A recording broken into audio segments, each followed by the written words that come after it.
Donc l'objectif de cette table ronde, en fait, c'est d'initier des échanges entre communautés de solutions techniques qui animent aujourd'hui la plupart des plateformes de données géographiques régionales françaises.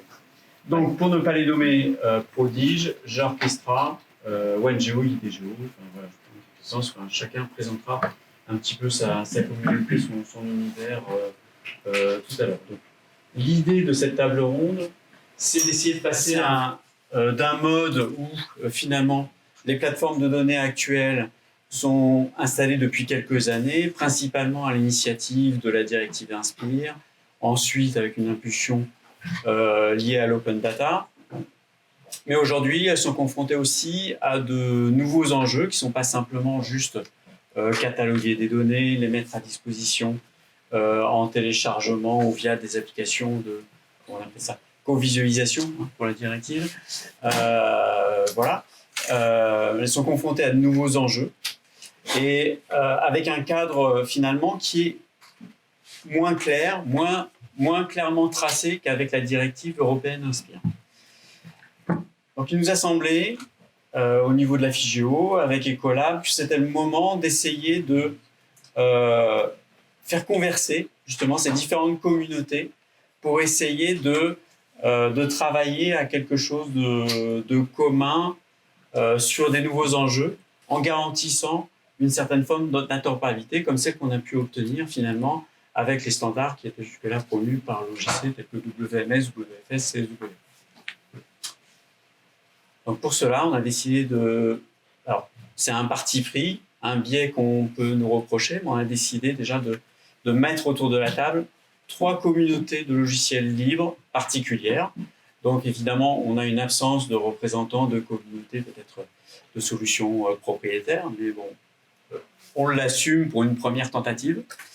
Voilà, donc on a ici 6 représentants de 3 communautés. Pour chaque communauté, un représentant, c'est-à-dire côté développeur, et un représentant côté vraiment plateforme, donc utilisateur de ces communautés. Voilà pour dresser un petit peu le contexte, la volonté autour de ça. On aura 2 grands moments d'échange sur ces nouveaux enjeux en fait, qui se présentent à ces communautés techniques. Un deuxième grand moment d'échange qui sera consacré à justement quelles pistes suivre pour essayer justement de développer des synergies pour répondre à ces nouveaux enjeux et défis.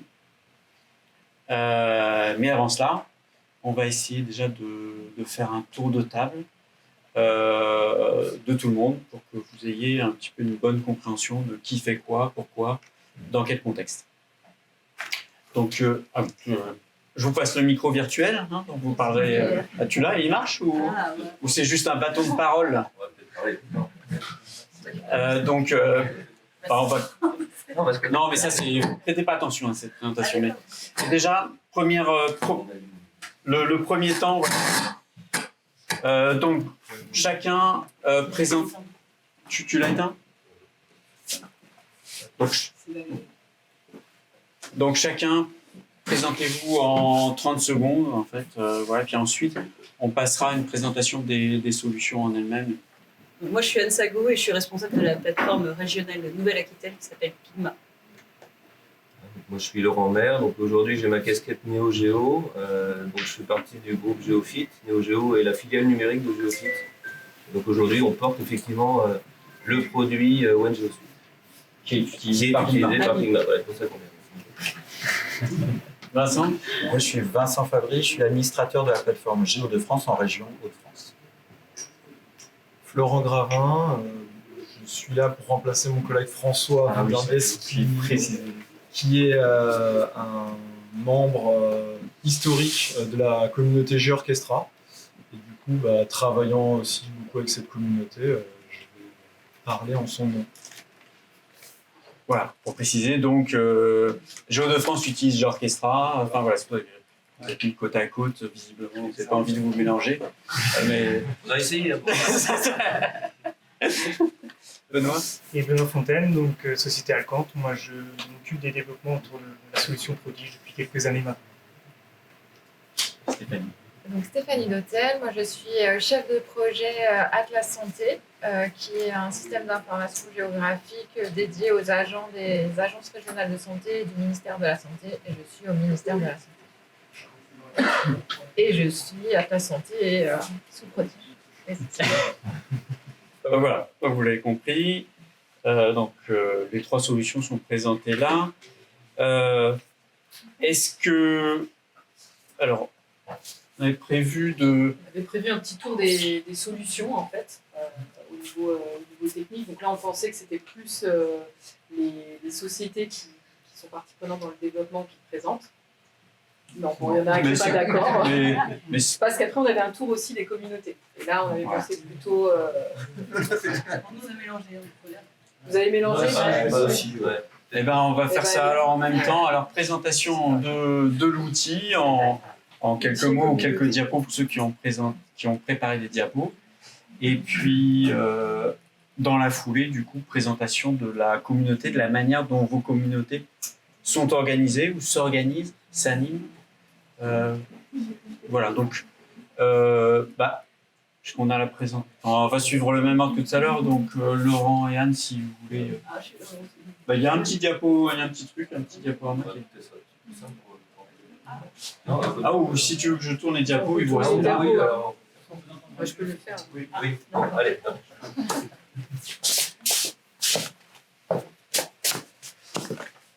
Alors, effectivement, donc, l'idée c'est de présenter en un slide le périmètre en fait, de la solution. Ensuite, Le périmètre de la plateforme régionale, en fait, c'est parce qu'on est arrivé au bout de 10 ans de vie. Et puis après, comment fonctionne la communauté. Voilà, on va essayer de tout faire en même temps.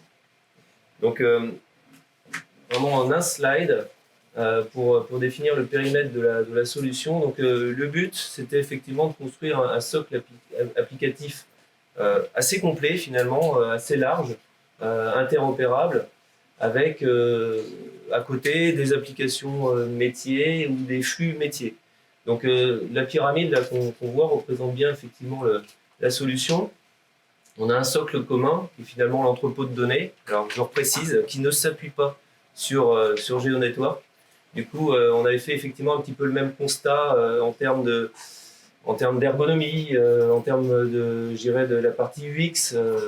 On avait effectivement pas mal de remontées d'utilisateurs qui n'étaient pas forcément satisfaits. Donc on a refait ce socle qui permet en fait de gérer l'intégration, de gérer les droits, les utilisateurs et la publication des jeux de données. Et l'indexation aussi, qui se fait par contre du coup avec un Elasticsearch comme GeoNetwork. Donc ça c'est vraiment la base. Et puis au-dessus on a effectivement déployé des modules à la carte. C'est-à-dire qu'aujourd'hui on propose des modules qui sont directement connectés à la solution, mais pour autant on peut utiliser d'autres modules si l'environnement existant déjà utilise d'autres modules. Donc on a un module Explorer, finalement c'est la partie visible du catalogue. Donc c'est un équivalent de Data Hub finalement côté GeoNetwork. On a un Maps qui est un Web SIG standard, un module de data vise et Contrib. En fait, c'est GeoContrib, c'est un module de publication, enfin en tout cas de collecte d'informations sur le terrain géolocalisé. Et puis à côté de ça, effectivement, on articule à côté de nos modules tout un écosystème d'outils au travers d'un écosystème de partenaires métiers. Et sur la partie tout en haut, en fait, la partie portail, c'est un CMS qui a été redéveloppé, qui va permettre d'aller piocher et mettre en exposition sur un portail web tout ce qu'on a pu faire sur les modules en dessous. Donc on va déjà en fait aller exposer le catalogue de données, donc l'Explorer. On va pouvoir publier de la cartographie, de la data vise et agglomérer tout ça et communiquer autour de tout ce qui a été produit au niveau des modules. Voilà un peu le périmètre de la solution. Je vais traduire en usage, en fait. Nous, ça fait 10 ans, la plateforme Pigma a été créée en 2009. Donc au début, on avait des besoins hyper simples, un catalogue, une carte. Ça nous allait très bien, on avait même développé ça en interne. Après, on s'est dit, oula, ça évolue, il faut qu'on ait un système, surtout d'authentification, qui soit commun à nos différents modules. Donc on a du coup un système d'authentification du téléchargement. On s'est dit, on va mettre un site éditorial pour faire joli sur tout ça. Et puis après est arrivé l'open data. Donc on a rajouté un catalogue open data et on s'est retrouvé avec des modules comme ça qui, du coup, il y avait un système d'authentification unique, mais on n'avait pas de la donnée, on avait de la donnée qui était dans chaque module en fait. Et du coup, on perdait en cohérence de données. Donc on avait des données, l'administration était compliquée entre la donnée dans le serveur Carto, la donnée dans le catalogue Géo, la donnée dans le catalogue Open Data. Puis ça pataugeait un peu tout ça. Et ensuite, on avait des problèmes de recherche parce qu'il y avait des systèmes de recherche que dans chaque module. Et c'est là qu'on est arrivé du coup à ce que nous on appelle la V3 de notre plateforme, qui est du coup OneGeo. Et on a voulu améliorer à la fois l'ergonomie, la recherche, qui était pour nous centrale sur la plateforme, parce que c'est ce qu'attendent les utilisateurs, et aller vers la data vise pour une meilleure valorisation de la donnée et mettre en avant l'usage de la donnée. Voilà où on en est. Alors du coup, côté communauté, on est finalement une jeune communauté sans être finalement une jeune communauté, puisque c'est une nouvelle communauté qui émerge finalement de l'assemblage de plusieurs communautés, puisqu'on a en fait, donc c'est NeoGeo aujourd'hui qui porte OneGeo. NeoGeo, donc, comme je disais, fait partie du groupe Géofit. Géofit avait déjà un département qui concevait des plateformes géographiques, donc c'était une base Chinook, pour ceux qui connaissent, ou ceux qui ont déjà entendu parler de ce nom-là. Donc une vieille dame dans la partie plateforme Carto. Dernièrement, on l'avait réestampillé et remodernisé et on l'avait appelé IGO. Côté NeoGeo, on avait effectivement, l'ancêtre de OneGeo qui est IDGeo, qui finalement, on peut dire que OneGeo est un IDGeo V2. Et puis, donc, du coup, on a agrégé tout ça et on a créé ce produit OneGeo Suite. Donc, comme je disais, effectivement, la communauté, aujourd'hui, elle s'articule autour de cet ensemble d'utilisateurs et de ces communautés historiques. Et puis, ce qui est important pour nous aussi, c'est aussi d'aller connecter notre plateforme à des écosystèmes métiers, avec des partenariats de gens qui peuvent effectivement consommer ou se connecter avec notre plateforme, mais avec des usages plus métiers. Aujourd'hui, effectivement, comme pas mal de plateformes, je pense qu'on n'a pas forcément aujourd'hui vocation à les concurrencer des acteurs souvent privés, ou en tout cas des gens qui sont plutôt sur des niches métiers. Donc on ne va pas aller redévelopper 10 000 applications métiers, on va plutôt essayer de se connecter à ces applications qui existent déjà.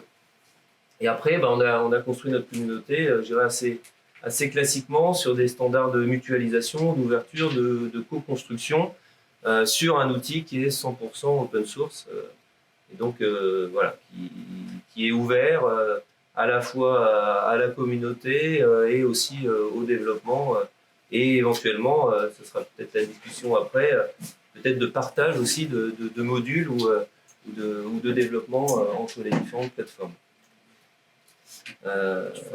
Oui, donc j'accélère. Conclure sur oui. cette partie-là. Donc, juste pour conclure, c'est vrai que, donc, comme je disais, nous, NeoGeo, on assume la gouvernance du produit. C'est vrai qu'on se positionne aujourd'hui comme un rôle d'éditeur, parce qu'on considère que c'est important aussi. Il y a eu de l'investissement de différents acteurs publics, privés, et on considère que c'est important justement d'assurer le maintien de la qualité du code. C'est nous aussi qui arbitrons la roadmap. Et donc après, classiquement, on produit la documentation. Après, il y a le financement, mais ça on en parlera peut-être après, ça sera l'occasion. Oui. Et puis juste pour dire qu'effectivement, on a quand même de la porosité avec d'autres communautés, puisqu'on utilise des briques communes, GeoServer, GeoNetwork dans certains cas, effectivement, pour moissonner, Elasticsearch. On est aussi potentiellement connectable avec d'autres modules open source. Donc je parlais de Maps, tout à l'heure, on a notre propre WebSIG, mais on peut aussi utiliser MapStore comme GeoOrchestra. On peut utiliser du MViewer, du Nextcloud. Voilà, donc c'est malgré tout, on est centré et en même temps ouvert. Voilà. Ah, merci. Oui. Ah oui, il y avait juste une dernière sur la communauté, sur ce qu'a dit Laurent, c'est qu'elle est jeune, la communauté, elle n'est pas formalisée, mais aujourd'hui, les échanges entre les différents utilisateurs, ça fonctionne. Aujourd'hui, on bénéficie, par exemple, des derniers développements que Grand Lyon a financés, ou je pense que, inversement, je parle pour ce que je connais, mais du coup, il y a vraiment un apport de chaque utilisateurs de OneGeo. Avec effectivement l'ambition d'aller faire converger aujourd'hui toutes les plateformes existantes, IDGO notamment, vers On OneGeo. commence pas à faire la table ronde tout seul, c'est pas le but. Hein. Juste pour expliquer le logo de la région Hauts-de-France quand même. Non, alors j'ai pas mis que c'était. Non, oui, effectivement. Hauts-de-France, c'est parce qu'il utilise GeoContrib qui est une brique. Ah. Voilà. Vincent et Florent, vous restez assis. Voilà. Donc nous, on utilise GeoOrchestra, qui est une infrastructure de données géographiques qui existe depuis 2009 à l'initiative de la plateforme bretonne GeoBretagne, qui a essaimé un peu partout en France et à l'étranger, en Amérique du Sud notamment et en Europe de l'Est. GeoOrchestra, ça s'appuie sur des briques logicielles qui ont leur propre communauté. Et ça, c'est une grosse force de GeoOrchestra, c'est que elle s'appuie sur des communautés importantes et internationales. Donc pour la publication de flux, c'est GeoServer. Pour le catalogage, c'est GeoNetwork, GeoNetwork UI, DataHub. Pour la visualisation des données géographiques, c'est des visionneuses comme MapStore. Donc tout ça, il y a déjà des communautés d'utilisateurs qui existent. Et puis l'originalité de GeoOrchestra, c'est que toutes ces briques sont soumises à une brique qui vient se placer au-dessus, qui permet de gérer l'authentification. Donc quand on s'authentifie sur une des briques, en fait, on est authentifié pour toutes les autres briques.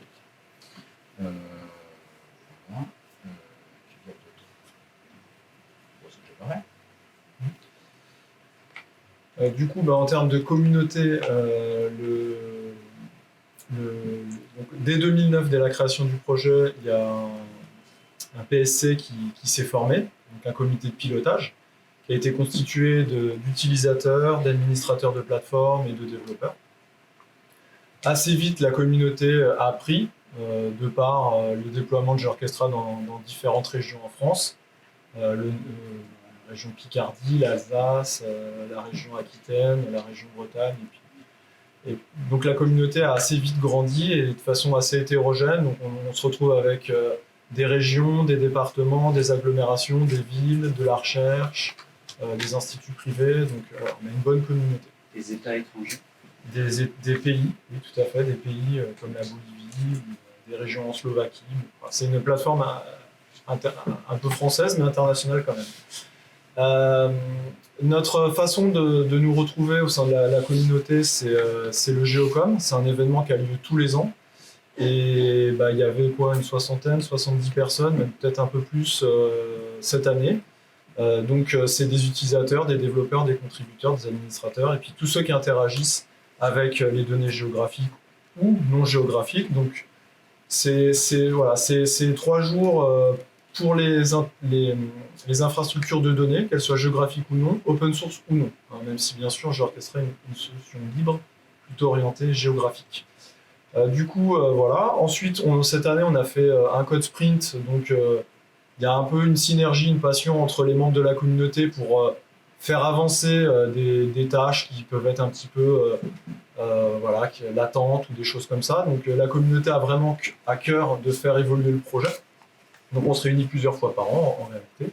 Cette année, on a créé une charte qui est un peu la raison d'être de GeoOrchestra, qui explique ce qu'est GeoOrchestra, ce qu'il garantit, comment il évolue et qu'est-ce qu'il apporte. Donc tout le monde a signé cette charte et en utilisant GeoOrchestra, on garantit suivre et adhérer à cette charte. Au-delà de ça, pour vraiment calquer le modèle libre et open source des communautés open source, la communauté GeoOrchestra a défini un système de RFC, donc Read for Comment, c'est des proposals pour faire évoluer la solution. Donc en fait, avant, c'était un peu des discussions, des opportunités qui faisaient qu'un contributeur allait apporter une contribution et qu'elle allait être acceptée. Aujourd'hui, ça doit passer par un proposal, un comité de décision. Et du coup, c'est vraiment une solution qui est portée par sa communauté, qui est dirigée par sa communauté. Et comme le disait Vincent, qui est aussi appuyé par les communautés des solutions sur lesquelles GeoOrchestra se base. Voilà. Voilà pour la communauté. Et donc, le moment fort de la communauté, comme Florent le disait, c'est le Géocom, donc 3 jours pendant lesquels la communauté se réunit physiquement ensemble pour discuter de ce que les uns et les autres ont fait ou veulent faire. Et on discute des évolutions, etc. Et le prochain Géocom aura lieu du 30 mai au 1er juin, ici. Voilà. Et donc, c'est ouvert aux utilisateurs de GeoOrchestra, mais aussi aux autres utilisateurs qui voudraient découvrir ce que c'est que GeoOrchestra. De discuter avec la communauté, tout simplement. Voilà. Peut-être ajouter que je pense que pendant la période du Covid, il y avait aussi des webinaires qui avaient été organisés. On avait fait des géocoms en ligne, oui, tout à fait. Et des webinaires. Il y a une mailing list. Je précise parce que je ne suis pas tout à fait neutre sur la communauté GeoOrchestra, mais il y a des canaux IRC pour ceux qui aiment bien discuter en ligne avec des trucs de vieux. ok. Il y a même un site. Il y a un site internet. Merci beaucoup pour cette précision. Peut-être quelque chose, je ne sais pas si vous l'avez dit, mais autant, je sais pas, Laurent précisait que NeoGeo, donc GeoFit, était le garant finalement du code de la solution OneGeo. Là, autant finalement les contributions au code de GeoOrchestra sont peut-être plus distribuées. Enfin, je sais pas. Alors, il n'y a pas d'éditeur de GeoOrchestra, effectivement. Ça, comme je le disais, c'est plus soutenu par une communauté. Il y a différents éditeurs. Alors après, c'est sûr que moi, je fais partie de Camp2Camp et historiquement, on a développé la première plateforme pour GeoBretagne et on est impliqué dans le projet. Mais il y a eu GFI qui a participé, il y a une société JDEV qui est née au fur et à mesure des années dans GeoOrchestra. Il s'avère que finalement, NeoGeo participe aussi au développement de pièces qui s'intègrent dans GeoOrchestra, hein, par exemple GeoContrib pour la plateforme GeoOrchestra des Hauts-de-France. Pour développement dans GeoNetwork UI. Voilà, ils développent des composants pour GeoNetwork UI pour d'autres plateformes. Du coup, voilà, il y a la gouvernance, elle est communautaire, il n'y a pas d'éditeur. Ok, merci beaucoup. Benoît, alors vous avez aussi un support, Benoît? Oui. Ouais.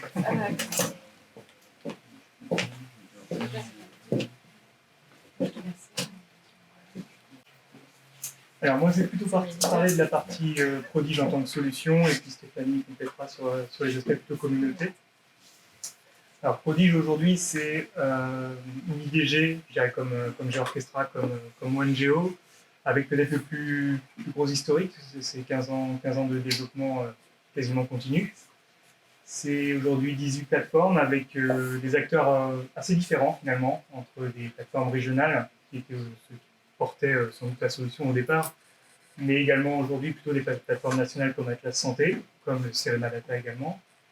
On a également quelques déploiements dans des laboratoires de recherche et puis chez des acteurs privés qui, je vais en parler un petit peu après, utilisent plutôt les applications métiers qui peuvent être générées par Prodige. Aujourd'hui, en cumulé, ça fait à peu près 30 000 comptes utilisateurs sur les 18 plateformes qui sont aujourd'hui en exploitation, on va dire. Et puis également, comme pour GeoOrchestra, il y a un site web dédié à la communauté Prodige Open Source, où on va retrouver tout un tas d'informations liées à l'activité de la communauté, mais également tous les liens utiles pour installation, pour Git, pour tout ce qui est nécessaire autour de Prodige. Alors, plutôt que de décrire l'ensemble du panel fonctionnel de Prodige, je vais plutôt insister sur ses atouts, sur ses forces. Aujourd'hui, c'est une gestion, et depuis le début, c'est une gestion très fine des droits. C'est-à-dire qu'on a la capacité à aller paramétrer les droits aux données, bien sûr, mais les droits à l'intérieur des données également, droits géographiques, par exemple, d'accès aux données. Une approche modulaire, donc, entre les composants cœur et les composants optionnels de Prodige, autour de standards, autour de l'OGC, mais également plutôt orienté Open API aujourd'hui, avec l'ensemble des nouveaux modules qui sont développés, avec cette volonté de mettre en place des API pour faciliter les interfaçages avec d'autres systèmes d'information. C'est le cas notamment sur Atlas Santé, qui est une des plateformes où il y a le plus d'usage, on va dire, autour de Prodige. Un point aussi intéressant sur Prodige, c'est le module de gestion de ressources dérivées qui permet de créer des ressources combinées à partir de différentes ressources de plateformes. à partir de jointures, à partir de filtres, et de dériver en fait ces ressources initiales. Et puis je voulais en parler particulièrement, c'est le générateur d'applications métiers de Prodige, donc, qui est né il y a 4-5 ans, je crois à peu près, autour du projet GEODE, la base nationale des défibrillateurs pour le ministère de la Santé. Et avec la volonté de créer une application qui répondait à un besoin métier, recenser l'ensemble des défibrillateurs sur le territoire national et constituer une base nationale, mais qui a été construit également dans l'optique de pouvoir transposer ce cas à différents besoins métiers. Alors ça a été transposé assez rapidement sur le suivi de plantes invasives pour Atlas Santé également, mais si on prend des plateformes régionales, ça a pu être transposé pour, par exemple, les espaces de médiation numérique en centre Val-de-Loire, sur la plateforme GeoCentre. Donc l'idée, c'est qu'on a une application qui permet de construire de nouvelles applications métiers. Et puis, on a également quelques modules intéressants de portée à connaissance, présentant l'information au territoire, et des modules d'interconnexion data.gouv pour venir consommer des données de data.gouv sur des organisations en particulier et les rapatrier dans la plateforme, en l'occurrence des plateformes régionales. Et je vais terminer sur les aspects plutôt feuille de route. Donc aujourd'hui, l'année 2022 est une année importante pour Prodige en termes de développement, avec des développements conséquents, et notamment toute la refonte du back-office Prodige, des investissements importants à ce niveau-là. Et puis, un peu dans la lignée de ce qui a pu être fait sur GeoNetwork UI, sur DataFever, il y a eu une volonté de simplifier l'intégration de données, clairement, sur les plateformes. Et donc, il y a né un module contribution qui est en train de sortir aujourd'hui, sur les mêmes principes, on va dire, de simplification de dépôt de données en quelques clics pour publier de la donnée, publier de la métadonnée. Et puis, le générateur d'applications métiers, qui a été purement un outil web au départ, est en train de se transposer en outil également mobile pour faciliter de la saisie sur le terrain, en déconnecté, avec la possibilité d'embarquer des fonds de plan également, pour faire remonter de l'information à terme vers l'IDG. Et puis je pense qu'on aura l'occasion d'en discuter, quelques développements que je peux citer parmi les développements à venir autour des data visualisation, des outils de data visualisation et des modules de traitement de données en ligne. Alors, je te laisse compléter, Stéphanie. Oui, du coup, moi, je vais plutôt vous parler du côté organisation de la communauté. Donc, côté Prodige, il y a un portage mixte État et collectivité. Et côté État, on est au niveau interministériel, donc avec le ministère de la Transition écologique, et notamment Clément qui est là juste en face, hein. Et puis le ministère de la Santé. Cette gouvernance partagée permet d'avoir des lieux d'échange, hein, où les besoins de l'ensemble des utilisateurs sont recensés et après, un peu comme côté Anne, reversés à la communauté, selon les... Alors il y a certains développements qui sont reversés d'office à la communauté et d'autres c'est en fonction de la volonté des uns et des autres. Benoît l'a dit, hein, c'est 18 plateformes sous Prodige et 2 nationales. Prodige est sous licence libre Cécile et c'est également reconnu comme commun numérique puisque depuis 2022 il est référencé sur le site code.gouv.fr et aussi sur le SIL, le socle interministériel des logiciels libres. Au niveau budgétaire, de l'organisation budgétaire, il y a 2 accords cadres qui sont établis avec des groupements de commandes. C'est coordonné par le ministère de la Transition écologique. Et donc il y a un accord cadre côté hébergement et un accord cadre côté développement. Chaque plateforme est libre d'adhérer ou non à ce groupement de commandes. Là, actuellement, on est en train de renouveler l'accord cadre sur le développement. Et par exemple, c'est 14 plateformes qui adhèrent, qui rejoignent ce groupement de commandes. Cet accord cadre permet aussi de développer l'animation de la communauté. Et depuis 2020, l'animation a été confiée à Alcante. Tout ce qui est mis en place pour l'animation, il va y avoir le site internet dont Benoît a parlé. Il y a la documentation qui est aussi sur GitLab. Il y a des rendez-vous mensuels qui se font en visio où chacun partage les fonctionnalités de sa plateforme et puis les développements à venir, etc. C'est aussi en parallèle, il y a des ateliers qui sont réalisés en commun pour quand il y a des refontes de modules Prodige pour recenser les besoins. Donc il y a, en fonction des intérêts des plateformes, 2, 3, 4, toutes celles qui souhaitent participent à ces ateliers de refonte et de recensement des besoins. Et également pour la création de nouveaux modules, comme le module de générateur d'applications mobiles ou un module zonage qui va venir au cours de l'année. Il y a également une journée, enfin 2 jours, qui sont en préparation pour le mois de juin, pour réunir les plateformes, parce que suite au Covid, il y a eu un changement aussi côté animation, donc des rencontres physiques avaient été stoppées, donc là on va reprendre cette année ça, et c'était un besoin qui avait été fortement identifié pendant les échanges mensuels. Et puis il y a aussi une plateforme Hub qui permet, qui est accessible à la communauté, qui permet de partager des trucs et astuces et les supports de présentation. Et puis côté budgétaire, en 2022, c'est 450 000 € de développement qui ont été financés, essentiellement par le ministère de la Transition écologique et le ministère de la Santé. Et souvent, les développements sont cofinancés.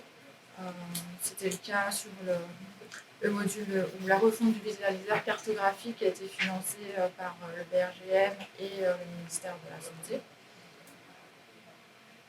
Et puis voilà, je crois que j'ai dit l'essentiel de notre fonctionnement. Merci. Merci.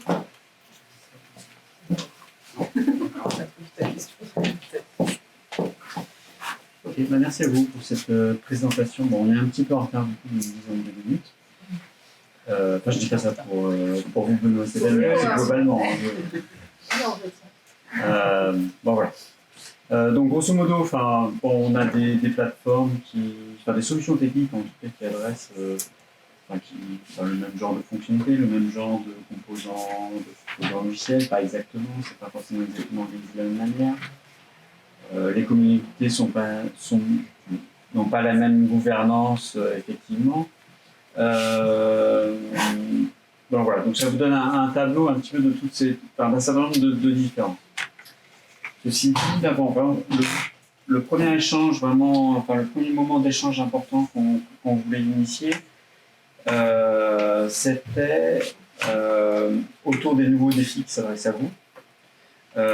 Donc Benoît, tu as commencé à en parler, justement, en parlant de la feuille de route, et tu mentionnais justement la question de la data vise et des traitements qui vont avec. Donc justement, voilà, je vais te passer la main, peut-être à toi Benoît, dans un premier temps, sur justement votre approche de la data vise, parce qu'on le voit bien, il y a une énorme pression, en fait, des élus, des utilisateurs, parfois des éditeurs de logiciels, pour mettre en valeur la donnée sous forme de plus en plus digeste, sous forme de data vise.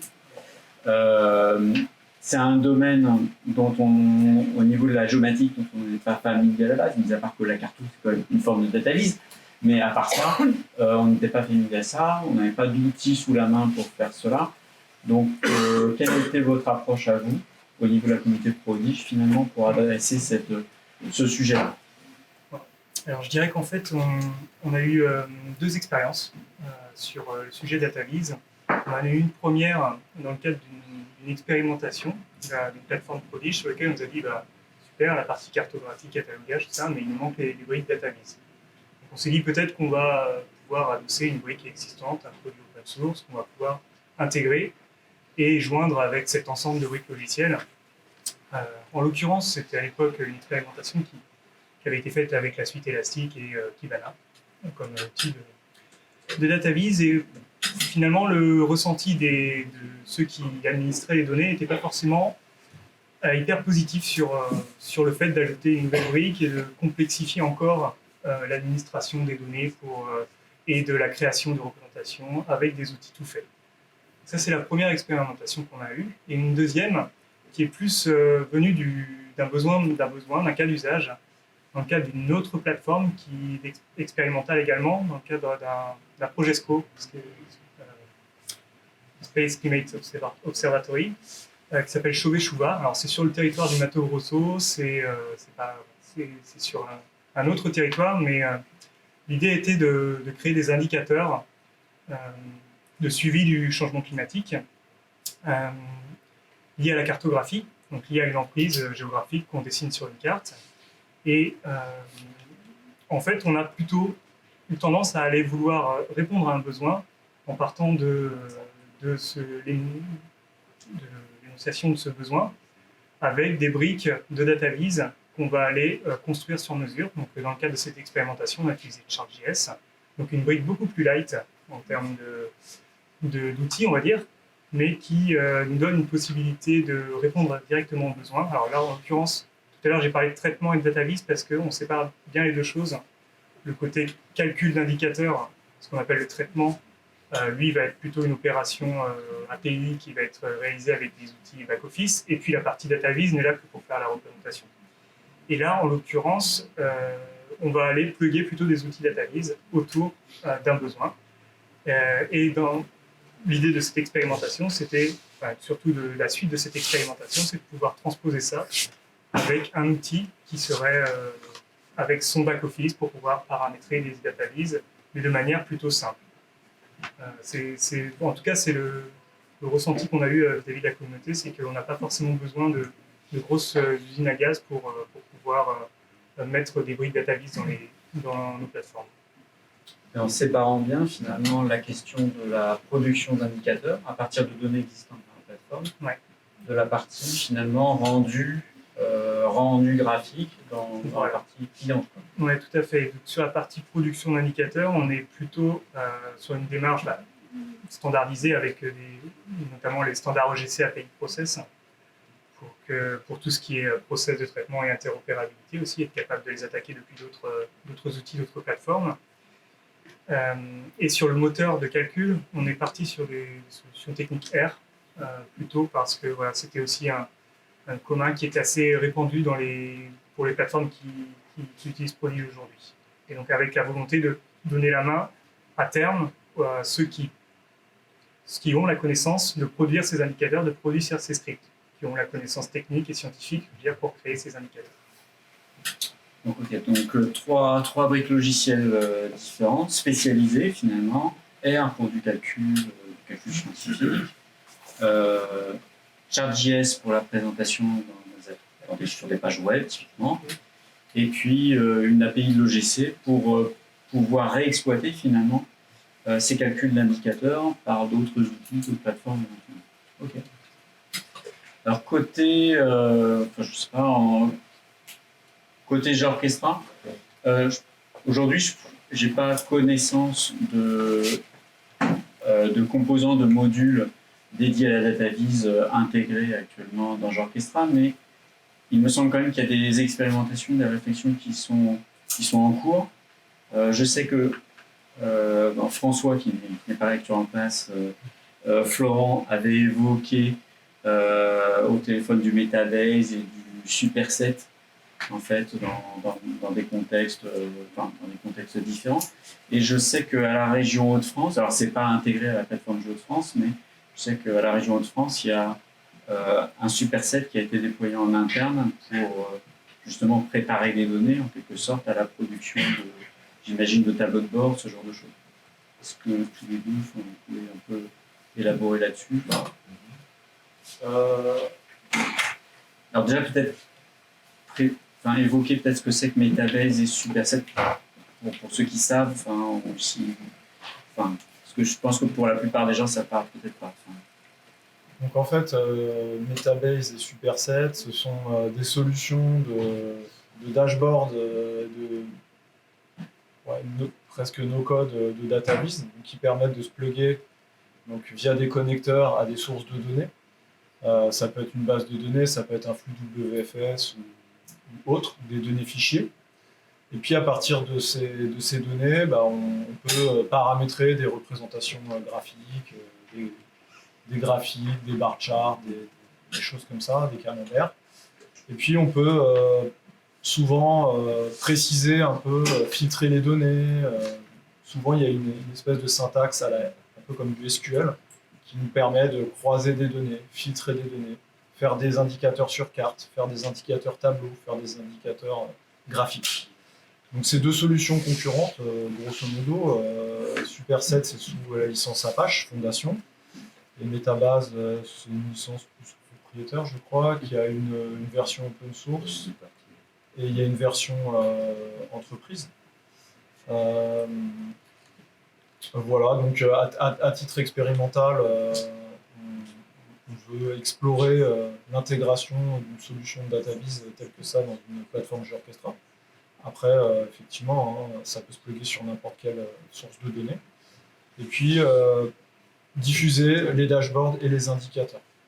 Mais j'aimerais quand même souligner qu'il y a déjà eu des efforts d'intégration de database dans GeoOrchestra. Il y a des librairies de web components qui permettent de se plugger à des API existantes telles que le WFS ou des fichiers ou des liens vers des fichiers CSV ou autres qui existent et qui permettent de valoriser la donnée au sein des plateformes.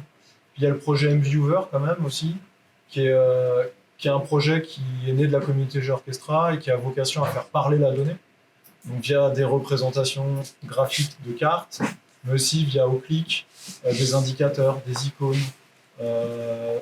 voilà, des chiffres clés, des graphiques. Et puis j'aimerais rebondir aussi sur ce que tu disais, que la carte c'est aussi une database, et je te rejoins entièrement sur ce point. Je pense qu'un tournant dans lequel on a été ces dernières années, c'est que avant, on diffusait principalement de la donnée raster, donc du WMS. Donc on faisait la database en amont dans l'administration de GeoServer, par exemple, qui diffusait des images. Parce que déjà, les technologies clientes, elles n'étaient pas capables de gérer beaucoup de points. Donc le WFS, c'est quelque chose qui n'a pas été trop utilisé malheureusement. Et puis parce que c'est gérer un style, gérer une représentation visuelle, c'est quelque chose qui demande quand même des compétences. Aujourd'hui, grâce à des tournants technologiques comme des renderers en WebGL, on peut gérer beaucoup plus de points. Et puis grâce à des technologies comme les vector tags, on peut diffuser de la donnée vectorielle dans des cartes. Donc en fait, on a tous les outils pour faire parler les données sur des cartes directement, donc avec des symbologies, etc. Donc pour moi, qui vient du monde du géo, la première database, c'est une belle carte. Et j'étendrai ça aussi avec le monde, tu parlais de R, où voilà, il y a des librairies comme Panda, GeoPanda, dans Python, dans R. On parle de données, de gros jeux de données. Donc pour faire de l'analyse et de la database, il faut analyser des jeux de données. Donc toi, par exemple, tu parlais de décorréler un petit peu la représentation du traitement. Voilà, il faut savoir qu'il y a tout le mouvement des données columnar pour l'optimisation des requêtes d'analytics via des formats columnar comme GeoParquet qui viennent là pour remplacer le CSV ou des formats géographiques comme GeoParquet. On a la librairie. Voilà. Donc, on travaille un petit peu en R&D sur tous ces sujets pour proposer. Pour moi, ce qui est important, c'est de proposer une API de données. Donc, l'API de données géographiques, c'est le WFS, mais en fait, c'est pas suffisant.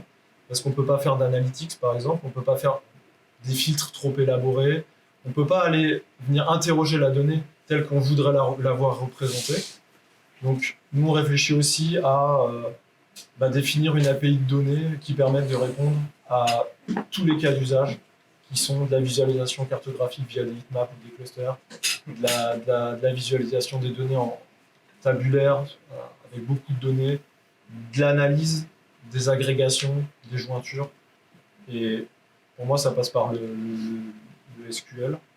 Et on essaye de mettre en place, via des projets financés par GeoOrchestra, des nouvelles briques qui vont nous permettre d'adresser tous ces nouveaux usages.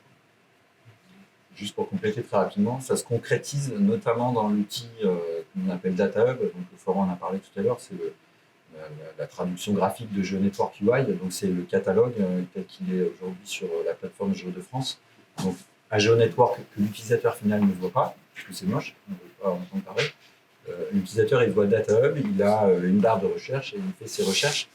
Et on a voulu mettre l'accent sur la découvrabilité des données.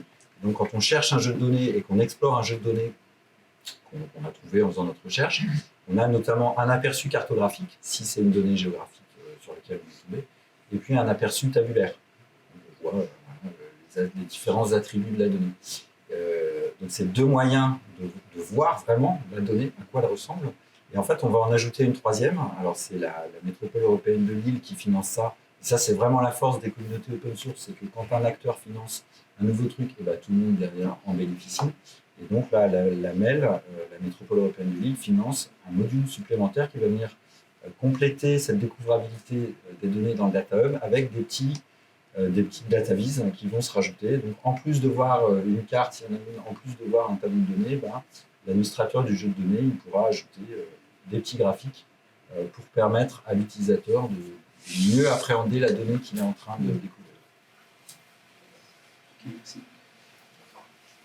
Juste pour une petite précision, parce que je pense que Florent, quand tu as évoqué les web components de DataVis, je pense que tu parlais de ceux de Guillaume, Guillaume Riquelin, Data Grand Est, en fait, qui ne sont pas spécifiques à Azure Orchestra, dans le sens où il s'agit juste de petits composants HTML, CSS, JavaScript, qui vont consommer des sources de données standards, CSV, WFS ou autres, JSON, ce genre de choses.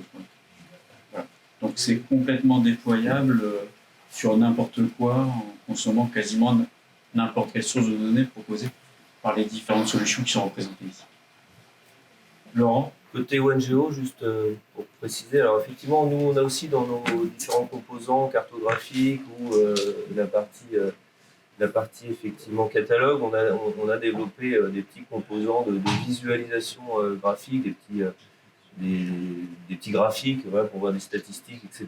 Par contre, on n'a pas voulu surcharger aujourd'hui notre solution avec un module ou développer quelque chose spécifique pour la DataVis. Donc on a décidé, en fait, dans les briques qui sont dans la petite pyramide, les modules, on a utilisé Metabase. Aujourd'hui, on a complètement intégré Metabase dans notre solution, ce qui permet vraiment une expérience utilisateur. C'est ça qu'on a voulu mettre en avant et proposer à l'utilisateur, c'est d'avoir une expérience utilisateur simple de DataVis. C'est pour ça qu'on est plutôt parti sur Metabase plutôt que Superset, qui est un petit peu plus compliqué en termes d'accès. Donc Metabase permet facilement à un utilisateur lambda de faire ces petites briques de DataVis, ces petits tableaux de bord. Et en fait, l'idée derrière, c'est qu'on peut justement, comme tout est connecté, aller intégrer cette DataVis à la fois dans le module Maps pour aller compléter une carte avec un petit dashboard ou bien des petits graphiques, et aussi aller remonter cette DataVis directement dans le portail pour mixer avec du contenu éditorial, de la carte et puis de la DataVis. Donc on n'a rien redéveloppé sur cette partie-là, on a plutôt intégré et rendu, interopérable toutes ces approches de visualisation et on expose ça plutôt côté portail. Bon, c'est vrai que je te rejoins sur le fait que si on compare à Superset, c'est une solution qui est plutôt à destination, on va dire, d'administrateurs de données, plutôt expérimentés, puisqu'il y a tout un volet de Superset, par exemple, qui consiste à configurer des requêtes SQL pour préparer les données. Après, il y a quand même un problème de licence qui est assez important. Avec Metab. On ne sait pas de quoi l'avenir sera fait. Voilà. Enfin, je dis pas qu'il y a un problème avec Metabase. Je dis juste qu'il faut réfléchir à la licence quand même. C'est pareil, hein, Elasticsearch. C'est une vraie question pour plein de modules en fait. Tout à fait. À part tout redévelopper, aujourd'hui, c'est vrai qu'on est tributaire aussi d'autres communautés, des communautés qui peuvent évoluer et devenir d'un seul coup fermées ou ne plus évoluer. Oui, c'est un vrai sujet aussi. C'est toujours des compromis. J'aurais juste replacé côté utilisateur, parce qu'en fait, là on a parlé vraiment technique. Nous, on se pose la question de se dire qu'est-ce que veut l'utilisateur en data visualisation et qui va faire la data visualisation du jeu de données. C'est quand même un sujet parce que soit on met juste en valeur le jeu de données et peut-être c'est légitime que ce soit l'administrateur, soit on veut aider à une décision et là il va falloir croiser plusieurs données et là on est dans un autre niveau de data visualisation que la data visualisation au niveau juste de la donnée ou de la métadonnée du catalogue. Nous, c'est les réflexions qu'on a dans les groupes de travail liés à la data visualisation et pour l'instant on n'a du coup pas de briques. Oui, mais c'est un peu Parce qu'on ce- ne sait pas. oui, c'est un peu ce que on disait tout à l'heure. Non, c'était juste pour le placer de l'autre côté. Non, puis c'est ce qu'on disait tout à l'heure. Est-ce qu'effectivement la plateforme elle va proposer des données ou des données déjà structurées ou des databases déjà toutes faites ou des services qui vont permettre d'exploiter cette donnée? Effectivement, l'approche peut être un peu différente. Pour compléter vos réflexions, si on peut intervenir, je crois qu'effectivement, il n'y a pas forcément une seule solution qui soit la bonne. Il y a peut-être besoin d'articuler ces différentes solutions pour la personne qui n'est pas un data scientist, qui a besoin de faire quand même son petit graphe, d'articuler avec des solutions superset qui sont aussi utilisées dans notre ministère pour d'autres choses, etc. Et puis, des chaînes de no-code aussi pour pouvoir produire des choses plus à façon, mais qui restent gérable dans le temps, parce qu'on n'aura pas forcément les ETP derrière pour continuer à faire évoluer des choses très compliquées. Et puis quelques spécialistes qui eux, vont faire du R avec une méthodologie qui va être déployée après et uniformisée pour les services connaissances de différentes structures, etc. Donc voilà, je pense moi je trouve que c'est intéressant tout ce que vous venez de dire les uns les autres, parce que ça montre bien qu'on a chacun des orientations un peu en priorité, mais que si on veut couvrir l'ensemble du spectre, c'est ensemble qu'on peut y arriver. C'est justement parce que vous avez creusé peut-être avec Superset, vous avez creusé avec Metabase, nous on a creusé autre chose. Et si on échange sur la manière dont on pourrait s'articuler, en particulier à travers les API, aujourd'hui on est tous en train de faire de l'APIification.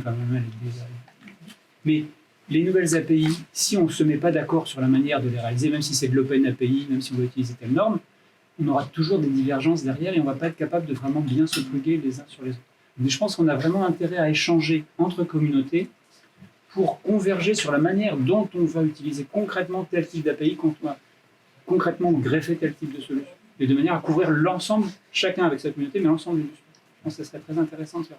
Est-ce que c'est le rôle des éditeurs, des communautés, de définir des standards, ou est-ce que c'est des standards qui doivent arriver d'un niveau au-dessus, ou peut-être c'est à nous d'animer avec l'État, le gouvernement, l'hygiène, la définition de standards, mais qui sont souvent qui arrivent souvent du niveau européen. Je pense que l'OGC, ils essayent de définir l'OGC API, ils essayent de définir des standards d'API pour qu'on puisse se mettre d'accord. Si nous, on décide d'un standard, je ne sais pas si on va vraiment être interopérable. C'est pas forcément décider complètement le standard. Si on prend ce qui s'est fait sur Inspire, il y a eu un cadre normatif, l'Europe, des centaines d'experts ont dit voilà, un tel standard. Quand on a utilisé le même outil, principalement GeoNetwork, mais on n'a pas modélisé de la même façon les métadonnées dedans. Si je prends une métadonnée de carte dans GeoOrchestra ou dans Prodige, c'est pas la même chose. On n'a pas les mêmes fonctionnalités. Et puis, bon, il y a tout le travail qui est porté par le CNIJ avec son groupe de travail métadonnées. On va devoir cataloguer maintenant peut-être aussi des traitements, et justement des types de data vis. Comment on va le faire avec quel type. Donc il y a un aspect métamodélisation de nos métadonnées, de même qu'on doit normaliser la manière dont on va écrire avec les mêmes normes API, mais peut-être des choses différentes, pour que les requêtes se passent d'un mode à un autre. Donc voilà, je pense qu'on a quand même intérêt à anticiper. L'Europe ne va pas répondre à tout. L'État, les aspects normatifs, ça peut donner un cadre et une impulsion. Mais je pense qu'on a vraiment intérêt à échanger nous, parce que la nature a horreur du vide et que si on ne fait pas les choses, ben ça va tomber, effectivement, mais ce ne sera pas forcément ce qu'on voudra. Il faudra redévelopper et on va perdre du temps et de l'argent. Par contre, aussi, par rapport au parallèle à Inspire, il faut peut-être avoir un socle commun, c'est sûr. Pas trop compliqué. Parce que aujourd'hui, on se retrouve avec la métadonnée trop compliquée et du coup, ça bloque. C'est vraiment un socle commun minimal. Et ça, je rejoins complètement, mais attention à ça. Et c'est vrai parce que sinon, c'est pas mis en œuvre. Et ce qui est arrivé, c'est qu'on a tous voulu simplifier, mais à notre façon. Et maintenant, c'est là. On se retrouve avec le problème. On se retrouve avec le problème dans l'autre sens là maintenant. Et moi, je voulais aussi compléter le côté un peu plateforme. Ce que tu disais, Anne, on avait eu la vision développeur. Nous, côté Atlas Santé, le besoin qui se fait sentir, des cartes, on sait faire, on en a plein, des graphiques et des tableaux, on sait faire. Nous, dans Atlas Santé, on n'utilise pas que Prodige, on utilise aussi GeoClip et on a des observateurs géostatistiques. Donc, on a le côté, ce qu'on appelait avant DataVis avec les portraits de territoire, mais ils sont statiques en fait. Statique dans le sens où on ne peut pas faire de filtre pour afficher seulement une partie des données. Et aujourd'hui, le besoin qui se fait sentir et des demandes qui commencent un peu à émerger, c'est ce besoin d'avoir la database comme outil de pilotage, vraiment. Et d'associer les deux cartos, parce que nous, on a dans le paysage certains outils comme Open Data Soft, où il y a un peu des briques carto, mais la carto, elle n'est pas terrible, il y a peu de fonctionnalités. Donc, c'est comment on croise en fait ces outils avec de la cartographie avancée et puis de la vraie data visualisation plus interactive. Ça, nous, on a ces deux besoins en fait. Moi, il y a deux besoins, c'est pas la même chose en fait. Juste. Ah, pardon. D'accord. Non, ce que je disais, c'est que nous, on a bien identifié les deux besoins. Donc, il y a les outils de la décision avec de la data vis qui permettent de croiser de l'information. Et là, on a plusieurs outils qui peuvent croiser. Et la valorisation de la donnée permet de savoir à quoi peut me servir cette donnée en fait.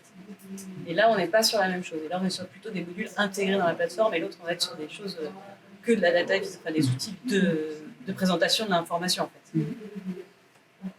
C'est bon, Guillaume, vas-y. Non, mais justement, il y a je voulais intervenir pour finalement exprimer un élément que Anne vient d'exprimer, c'est cette différence finalement entre la découvrabilité de la donnée, la data vis qu'on va avoir dans le catalogue, parce que cette donnée finalement, qu'est-ce que je peux faire avec? C'est en jouant avec, en l'explorant que je la comprends. Et il y a la partie applicative. D'ailleurs, je suis surpris que notamment Vincent n'ait pas parlé aussi de MapStore finalement, parce que MapStore permet.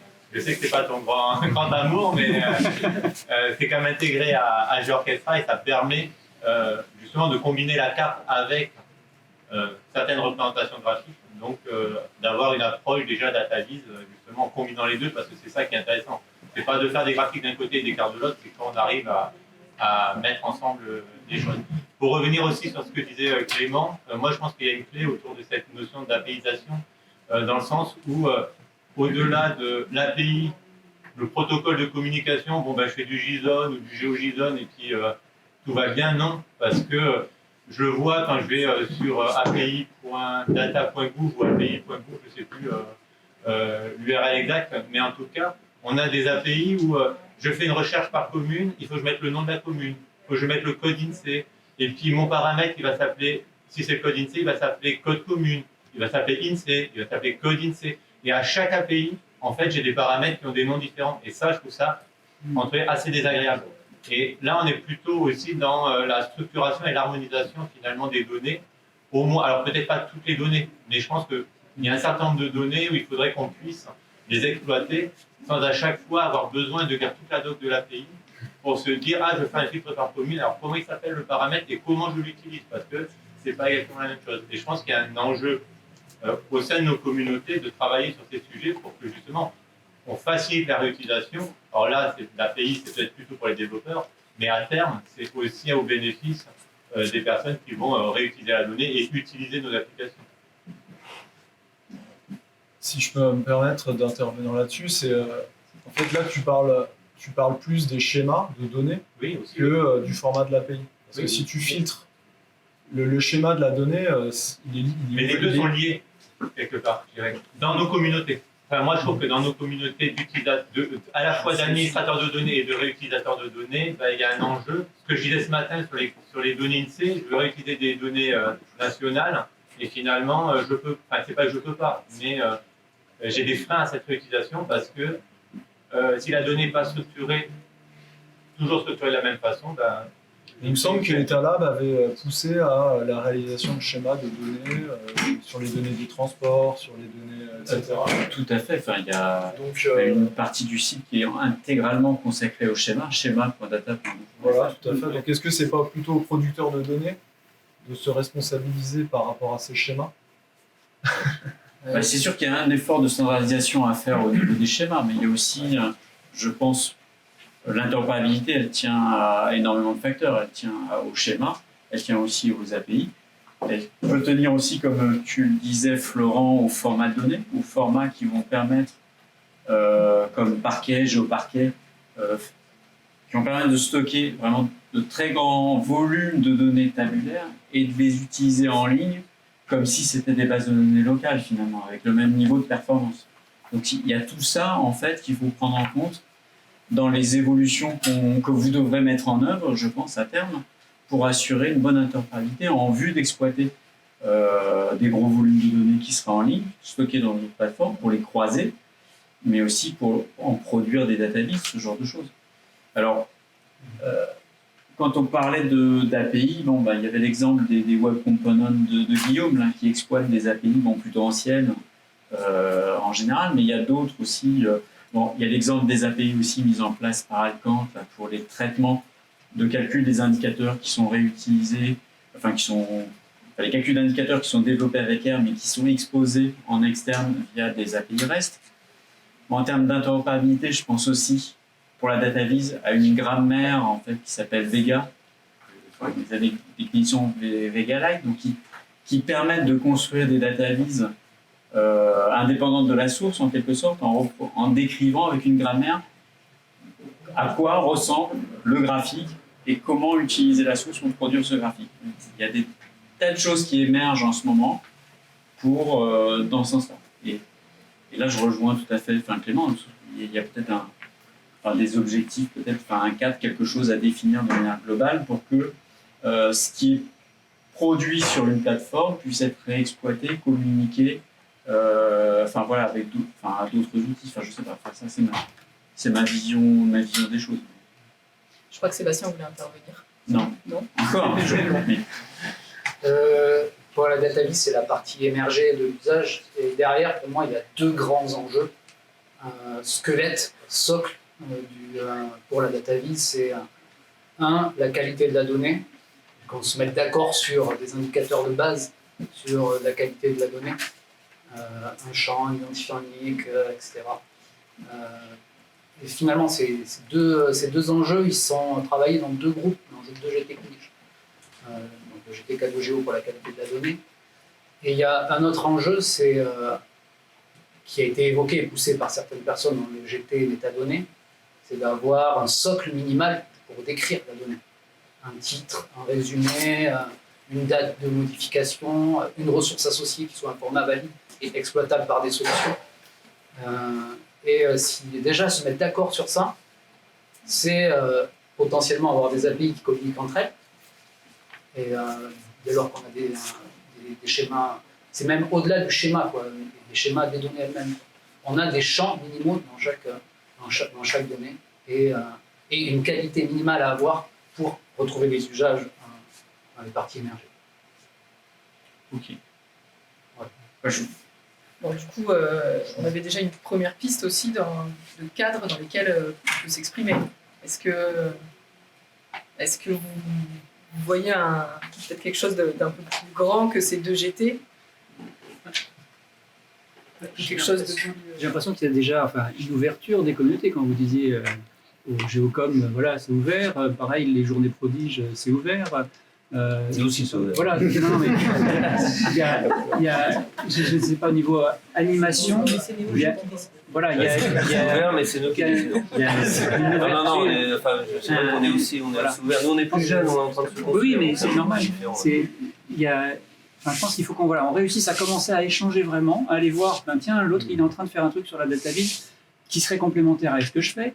S'il fait juste l'effort de passer un petit peu sur cette API ou au-dessus de tel niveau et qu'on rentre dans telle modélisation globale, on pourrait s'enrichir, comme vous avez fait pour GeoContrib entre GeoOrchestra et NeoGeo.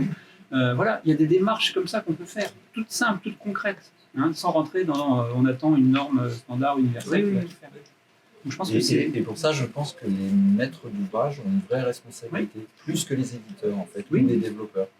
Je pense qu'en tant que maître d'ouvrage, on doit, quand on veut développer des nouveaux usages ou des nouvelles applications, peut-être aujourd'hui se dire que ce nouvel outil qu'on imagine, il devra fonctionner dans telle communauté et dans telle autre. Ça me semble important. Avec des données qui proviennent de n'importe quelle plateforme, demain qu'on fonctionne sur différents types de navigateurs. Je peux intervenir aussi sur un sujet qui en complément. Mais il est derrière l'écran, je ne peux pas le voir. En complément de ce qu'on disait sur les API, par exemple, nous on essaie, pour toutes les données qui sont publiées sur notre plateforme, d'offrir le même bouquet de services. Donc on parle naturellement de la description de la donnée, ça paraît évident, mais que la donnée soit aussi consultable sous forme de tableau, sous forme de graphique, avec la possibilité pour la personne qui consulte de créer son propre graphique pour explorer la donnée, sous forme de carte le cas échéant, sous forme de flux si la donnée est une donnée cartographique et on a un flux WMS, WFS, et sous forme d'API, type API REST. Ah oui, puis sous forme de téléchargement aussi dans un certain nombre de formats Excel, CSV, JSON, GeoJSON, KML, Shapefile et je ne sais plus quoi d'autre. Et sur l'API, par exemple, nous, naturellement, toutes nos données, on essaie, après, ça dépend du format d'entrée de la donnée, ça dépend de certains éléments, mais d'avoir une API qui soit disponible, en fait, une API REST, pour pouvoir utiliser la donnée, notamment les données non géographiques. Et là, par exemple, je me dis, est-ce qu'il y a d'autres plateformes qui proposent ce type de service d'API REST, et est-ce qu'il n'y a pas un format commun, quelque part, d'API REST, parce que dire API REST, ok, mais voilà, après, mes paramètres, je les nomme comment dans l'API? Si je veux, par exemple, faire un filtre, si je veux supprimer un champ, si je veux demander qu'une seule partie de mes résultats. Et est-ce qu'il n'y a pas, justement, entre nos communautés, un travail à faire, par exemple, sur ce type de choses, de se dire, on a une API et on a la même API, quelle que soit la plateforme. Parce qu'aujourd'hui, nous, on utilise l'API de base qui est proposée par la solution qu'on a, qui est en fait une surcouche à GeoOrchestra, qui s'appelle Data for Citizen. Mais voilà, je veux dire, nous, on est prêt à la faire évoluer si jamais il y avait un peu une vision commune. Et je pense que c'est important, un peu comme on a du WFS qui est très codifié. Alors, il ne faut pas, sans opposer, mais sur la distance entre quelque chose de très codifié et quelque chose de compliqué. Il faut que la codification apporte de la simplicité dans le sens où je change de plateforme et j'ai les mêmes repères. Pas que je rajoute des couches et des surcouches et qu'à la fin, je ne sache plus comment je génère mon API parce que c'est trop complexe. Sans parler de modèles d'API hyper complexes avec des modes de calcul hyper complexes, juste exposer dans un standard JSON c'est ce qu'on fait nous. Des données accessibles via API sur un standard commun, ce serait déjà... Oui, mais tu as envie de la filtrer, tu as envie de la paginer, donc il y a forcément un format... Il y a quelques champs, quelques paramètres, on va dire. Oui, sans parler de... c'est là où on revient sur les champs obligatoires, sur les choses de base. Oui. Ouais. Je pense qu'en fonction de base. Je pense qu'il y a un lieu, non, pour discuter de ça, non? Non, je sais pas. Il n'y a pas le CNIJ, non? Un truc... je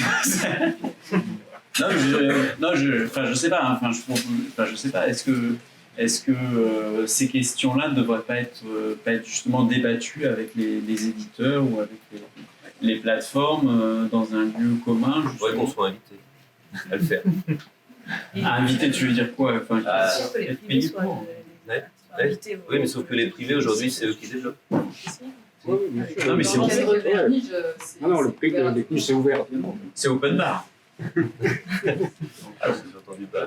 Je crois que nos communautés logicielles ensemble, c'est une fois pour faire bouger même des gros éditeurs. À partir du moment où on se met ensemble sur une démarche avec une API qu'on veut et que vont fonctionner, etc., les éditeurs ils vont suivre. Oui.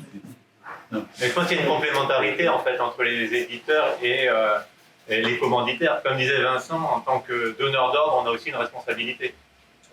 Il ne faut pas qu'on se laisse dicter par certaines entreprises ce qu'on doit faire, ça c'est évident. Après, avoir des entreprises autour de la table pour nous dire oui, c'est faisable, c'est pas faisable, ça existe ailleurs, parce que les éditeurs, pour moi, ont aussi ce rôle de nous parler alors dans le dans le respect du secret professionnel, mais de nous parler peut-être d'autres clients qu'ils ont qui ont des besoins similaires, par exemple. Et ça peut être intéressant. Donc moi, je vois ça vraiment comme une complémentarité, sachant que c'est nous, donneurs d'ordre, par contre, qui devons quand même, à un moment, assurer cette responsabilité des choix qu'on va faire. Mais si on les fait en commun, ces choix, c'est mieux que si on les fait chacun dans son coin. Par rapport à ça, je suis un comparatif avec le monde industriel, que ce soit le ferroviaire ou l'aviation civile. C'est les industriels qui créent la norme. C'est pas, la DGAC qui était présente pour représenter la France pour la partie aviation civile, mais ça vient des industriels, les normes. Ça vient pas des utilisateurs.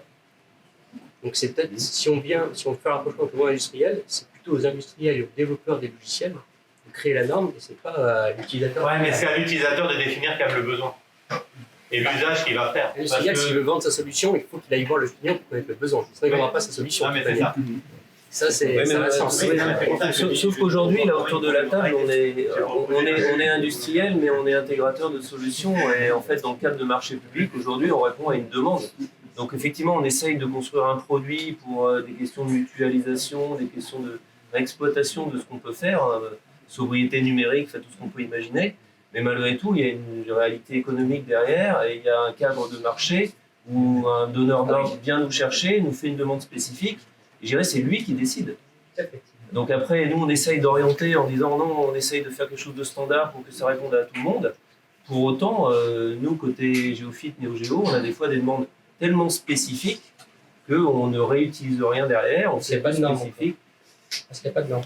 Ouais, aussi parce que les donneurs d'ordre, des fois, veulent avoir quelque chose de bien précis ou de... Bon. Le jour où il y a une norme, ils vont demander la norme. Je pense qu'ils ont d'abord peur de ça coûte plus cher si je vais demander que ça marche avec tout le monde. Ils s'occupent de mon besoin. Oui, ça Alors que si jamais on se met d'accord et qu'on sent que ça coûte plus cher, voilà, ils pourront intégrer en disant bah, au contraire. Maintenant, je peux répondre à une data visualisation sur un bassin versant avec des données de différentes plateformes qui sont sur différentes solutions, mais ça va marcher. Ils vont gagner de l'argent. À terme, oui. Après, ce qui a bien fonctionné aussi avec WMS, WFS, c'est quand même le cadre OGC. Et OGC API, c'est sans doute un cadre commun qu'on peut aussi utiliser. Il faudrait idéalement qu'il y ait des C'est ce qui fait que tu peux consommer des données qui viennent de Prodigy, des données qui viennent de GeoOrchestra, des données qui viennent de OneGeo ou d'IDGeo. Et c'est pas une galère. Alors que consommer des données qui viennent d'autres plateformes issues par exemple du monde de l'open data, bah, des fois ça demande des mois pour aller leur demander comment on peut faire fonctionner votre API. Si je peux juste rebondir là-dessus, parce que je pense que c'est important. L'OGC, ils essayent de faire en sorte de construire des nouvelles API. Ils sont demandeurs de reviewers, de contributeurs. Donc effectivement, si on détermine que le WFS, pour faire de la data vise, c'est pas bien, bah peut-être qu'on peut apporter des nouveaux usages, on peut peut-être les porter à l'OGC. Et notamment, il y a des codes sprint OGC qui sont organisés plusieurs fois dans l'année, ou qui sont ouverts à tout le monde. Et nous, par exemple, dans la communauté GeoNetwork, on participe à OGC API Records pour essayer de définir le standard et de dire, bah, par exemple, là, vous avez oublié la gestion des facettes, est-ce qu'on ne peut pas rajouter une extension dans le standard?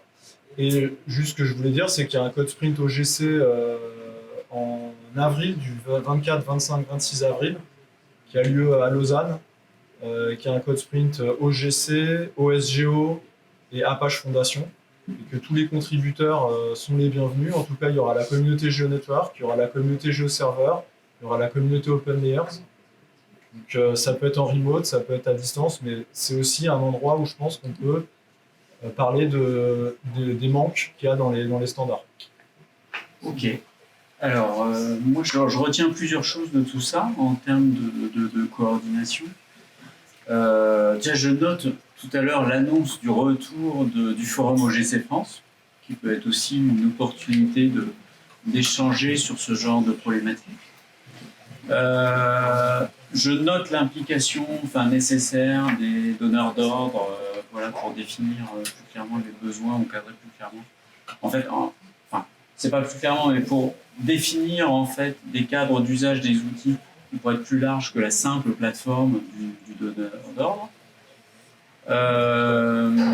On a quand même une instance, le CNIJ, qui devrait pouvoir aussi aider, favoriser les échanges entre communautés, mais moi je vous ai lancé sur le CNIJ pour une simple raison, c'est-à-dire que au moment du renouveau du groupe métadonnées, j'ai milité pour que des représentants justement des éditeurs soient là.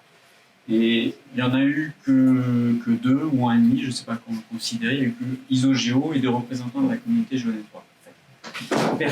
Personne du monde open data, personne d'éditeurs formels, donc voilà. Donc là je remonte au créneau, il manque une présence d'éditeurs, ou des présences d'éditeurs aux réunions techniques des groupes de travail du coup, à mon avis. Au-delà de ça, si on identifie de nouvelles API, de nouvelles choses en fait à intégrer dans les plateformes, se pose aussi la question du financement en fait de l'intégration de ces API dans les solutions. Peut-être que, je vous donne un exemple qui date de la semaine dernière. C'est que tous les plugins de GeoOrchestra qualifiés de community plugins ont été, en tout cas, comme tout le monde ne souhaite plus assurer de support dessus parce qu'ils sont jugés d'une qualité insuffisante. Or, il se trouve, à juste titre, c'est pas du tout un reproche que je fais à Quant2Quant, il y a du développement qui a été fait, qui n'est pas suivi, qui n'est supporté, qui n'est maintenu par personne. Mais il se trouve que dans ces plugins, eh ben, il y a le support à justement des nouveaux formats, des nouvelles API qui seraient bien utiles. Voilà. Et du coup, comment on fait pour faire progresser tout ça? Sachant que si on prend le cas de GeoServer, ben, c'est utilisé à la fois par les solutions NeoGeo, par les solutions de Point2Point, d'autres, bon, pas Prodige, mais d'autres. Voilà, comment on fait pour mutualiser les financements, pour que ça aille vite, pour que ce soit propre, que ce soit maintenu in fine. Et puis même, c'est utilisé, GeoServer, je veux dire, par la GeoPlatform, quand même. Ben voilà, il y a quand même des choses. Et quand on fonctionne aujourd'hui par je sais pas, un marché public juste au niveau d'un donneur d'ordre, eh ben, on a forcément une portée qui est bien limitée et puis des moyens qui sont probablement en dessous des ambitions. En fait. Donc malheureusement, on ne pourra pas, je sais pas, avoir une réelle discussion sur les manières de bien financer tout ça, comment voir, mais en tout cas, c'est une question, c'est une vraie question. C'est une vraie question, mais c'est une question qui n'est pas que sur les solutions techniques, hein, sur la donnée aujourd'hui, si on parle de données d'occupation du sol, ce genre de choses. C'est une vraie question qui n'est pas que sur les plateformes techniques. Sur la donnée, par exemple, on a le même problème, pour moi, sur la donnée d'occupation du sol. Mais on parle financement commun, on parle aussi, du coup, gouvernance partagée. À un moment, il va falloir l'organiser, sinon, les financements, ça ne peut pas marcher. Surtout quand on est aujourd'hui sur des financements qui sont plutôt des financements décentralisés. Si on parle plateforme régionale. Et donc, pour avoir la confiance des financeurs décentralisés, à un moment, il faut un cadre. Enfin, moi, je pense. Hein. Sinon, tout le monde. C'est pas qu'ils sont contre, à mon avis, mais c'est qu'il manque un cadre qui met en confiance pour pouvoir mutualiser le financement et qui se rendent compte que ça sert non seulement au niveau national, mais aussi à répondre à leurs spécificités. Et du coup, à avoir un gain, parce que du coup, ils peuvent aussi aller plus loin, c'est vrai. Mais pour l'instant, ce cadre-là, il n'y est pas. C'est peut-être pour ça qu'on peut dire que le CNIJ est le lieu, enfin, c'est un lieu en tout cas, où on peut justement se regrouper entre différents acteurs. Donc, je le redis, hein, les privés sont bien entendu partie prenante au CNIJ et on peut intervenir et effectivement, ils n'interviennent pas assez et je pense qu'il faudrait qu'ils interviennent davantage. Mais c'est aussi le lieu où on va retrouver à la fois les ministères, les collectivités locales, et tous les différents acteurs. Donc, s'il y a un lieu où on doit se parler ensemble, c'est bien, à mon avis, le CNIJ qui est, alors ce n'est pas le seul, mais en tout cas, c'est un lieu propice, on va dire, pour ça, aux échanges. Et c'est peut-être un lieu qui, malheureusement, est peut-être invisible, en fait, des acteurs, enfin, en fait, des éditeurs de solutions purement open data. Oui, on a des efforts de communication à faire, je sais.